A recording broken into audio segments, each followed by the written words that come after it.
தைலாபுரம் தோட்டத்தில் பாமக நிறுவனர் ராமதாஸ் அவர்கள் செய்தியாளரை சந்தித்து பல்வேறு விளக்கங்களை அளித்திருந்தார். இது தொடர்பாக பல்வேறு தரப்பிலிருந்தும் கருத்துகள் பகிரப்பட்டு வருகிறது.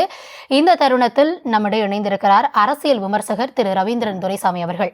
வணக்கம் திரு ரவீந்திரன் துரைசாமி. முதற்கட்டமாக இன்றைய தினத்துல திரு ராமதாஸ் அவர்கள் அந்த செய்தியாளர் சந்திப்பு ஒட்டுமொத்தமாக இதை நீங்க எப்படி பாக்குறீங்க? ஒட்டுமொத்தமாக டாக்டர் ராமதாஸோட பேட்டி அன்புமணியை ரொம்ப டேமேஜ் பண்ண விதமா தான் இருக்குது. குறிப்பா குறு விஷயத்துல அன்புமணி நடந்துகிட்டது எனக்கு மன வருத்தம் அளிக்கிறதுங்கிற வார்த்தையெல்லாம் பேசும்போது அன்புமணிக்கு சில லீடர்ஷிப்பை அந்த சமூகத்துல ஒரு பெரிய ஐக்கானா இன்றைக்கு இருக்கக்கூடிய குரு தொடர்பாக எல்லாம் அதை தொடர்படுத்தி டாக்டர் ராமதாஸ் பேசுறது அன்புமணிக்கு அந்த ரெப்புடேஷன் அந்த சமுதாயத்திலே பாதிக்கக்கூடிய அளவுக்கு இருக்குது. இது ஒரு லெவலை தாண்டி இனிமேல் எப்படி இவங்க ஒன்று சேருவார்கள் என்ற ஒரு பிரச்சனையை எழக்கூடிய அளவுக்கு அது அதிகமாக கொண்டே போய் கொண்டிருக்கிறது. பிக் ஃபார் தட் என்ற அடிப்படையில அவர் சொன்னதற்கெல்லாம் இவரும் மிக இறங்கி அவருக்கு எதிரான விமர்சனங்களை வைக்கக்கூடிய ஒரு தன்மையையும் இந்த விமர்சனத்துல பார்க்கிறோம். இது மீண்டும் இவர்களுக்கு இடையில் காயங்கள் ஆறி ஒன்றாக இணைவதற்குள்ள அந்த சாத்தியக்கூறுகளை குறைத்து வருவதாகவே நான் கருதுகிறேன். அதே வேளையில ஒரு தோல்வி அடைந்த கட்சியில ஒரு பிளவு என்றால் அந்த கட்சி அதை தாங்காது. ஒன்றாக இருக்கும் போதே அவர்கள் 2009ஆம் ஆண்டிலிருந்து வெற்றி பெற முடியவில்லை. குறிப்பாக திமுக தலைவர் மு.க.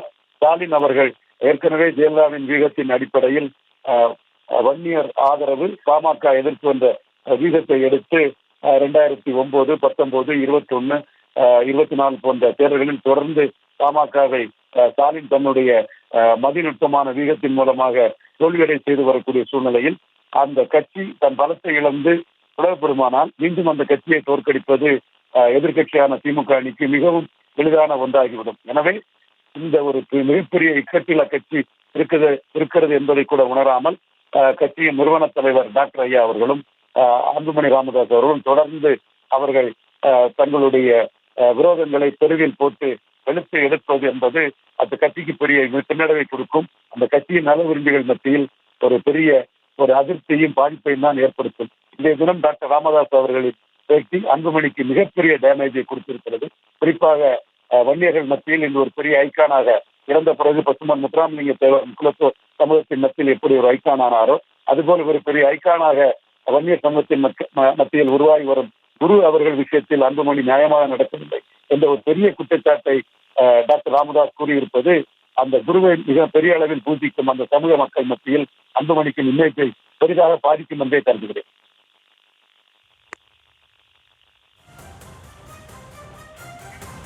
திரு ரவீந்திரன் துரைசாமி, நீங்க சொன்னது மாதிரியே அவங்க பகிர்ந்து கொண்ட இந்த கருத்துகள் அப்படின்றது ரெண்டு பேரும் மீண்டும் இணையறத இன்னுமே அந்த கேப்பை அதிகப்படுத்தி இருக்கு அப்படின்றத புரிந்து கொள்ள முடிகிறது. திரு ராமதாஸ் அவர்கள் இந்த செய்தியாளர் சந்திப்பிலே சொல்லியிருந்தார், இந்த விவகாரம் முற்று பெறணும் அப்படின்னா தான் வழங்கின பொறுப்புல திறம்பட செயல்படுவேன் அப்படின்னா அன்புமணி அவர்கள் ஒத்துக்கணும், இல்ல பொறுப்பே இல்லைன்னா கூட நான் ஒரு தொண்டனாக இருந்து கட்சியை வளர்க்க உறுதி பூண்டுகிறேன் அப்படின்னு ஒரு தீர்வுக்கு அவர் வந்தால் இந்த பிரச்சனை அப்படின்றது முற்று பெறும் அப்படின்னு சொல்றாரு. ஒருவேளை அப்படியே அன்புமணி அவர்கள் அந்த நிலைப்பாட்டிற்கு வருவதற்கான வாய்ப்பு இருக்கா? இல்ல அன்புமணி தரப்புல என்ன மாதிரியான ஒரு செயல்பாடுகளை நம்ம எதிர்பார்க்கலாம்? இல்ல இரண்டு பேரும் இணைந்தால் இது போன்ற விவகாரங்கள் பொதுவெளியில பகிரப்பட்டு விட்டது, இது வரக்கூடிய நாட்கள்ல பாமகவுக்கு எப்படி பின்னடைவை ஏற்படுத்தும்? அதாவது டாக்டர் ராமதாஸ் தெளிவா கூறுறாரு, நான் தான் எல்லாம், என் முடிவு தான், அதை ஏத்துக்கிட்டு என்னுடைய ஆர்டர் படி நான் பதவி இல்லாமலே தலைவரா இருப்பேன், அதை ஏத்துக்கிட்டு நீ தலைவரா செயல்பட்டா செயல்படு அல்லது தொண்டனா இருன்னு மிக கடுமையான வார்த்தைகள்ல அவர் சொல்றாரு. இது அன்புமணி இல்லாவிட்டால் அடுத்த ஆல்டர்னேட்டிவ் டாக்டர் ராமதாஸ் தயார் பண்ணி இருக்கிறாரா அல்லது டாக்டர் ராமதாஸின் நோக்கம் சௌமியா அன்புமணி எந்தவித அரசியல் தலையீட்டிலும் பாமகவுக்குள் இருக்கக்கூடாது, சௌமியா அன்புமணியை ஒதுக்கி வைத்துக் கொண்டு இந்த அரசியலை நீ என் கட்டளைப்படி செய் என்று கூறுகிறார் என்பதை வரும் நாட்களில் தான் தெரியும். இதை சௌமியா அன்புமணியை பொறுத்தவரையில் சகோதரி சௌமியா அன்புமணி அவர்கள் தோற்றாலும் அவர் அந்த கட்சி தொண்டர்கள் மத்தியில் ஒரு நன்மதிப்பையும் பெற்று வருகிறார். அவருடைய தோல்வி என்பது எதிர்பாராத ஒன்றுதான்.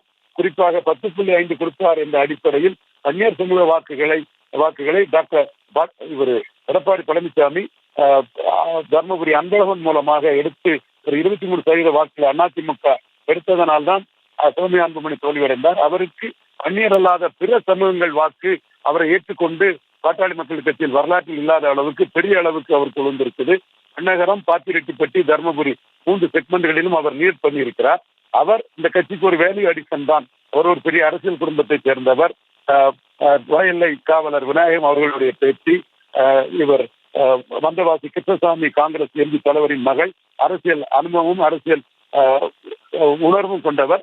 அவரை ஒதுக்கி வைக்க வேண்டும் என்ற எண்ண ஓட்டத்தில் டாக்டர் ராமதாஸ் அன்புமணியிடம் என் பேச்சை கேட்டு வா என்று சொல்வதற்கு காரணம், சௌமியா அன்புமணி அவர்கள் பேச்சை கேட்காதே, என் பேச்சை கேட்டு வா என்று அவர் ஒரு முடிவில் இருக்கிறாரோ என்று கருதுகிறேன். எது எப்படியோ பல பிரச்சனைகள் இருந்தாலும் ஒன்றுபட்டு அவர்கள் நின்றால்தான் இந்த கட்சியின் எதிர்காலம் பற்றி சிந்திக்க முடியும். இது ஒரு சக்தியாக தொடர்வது பற்றி சிந்திக்க முடியும்.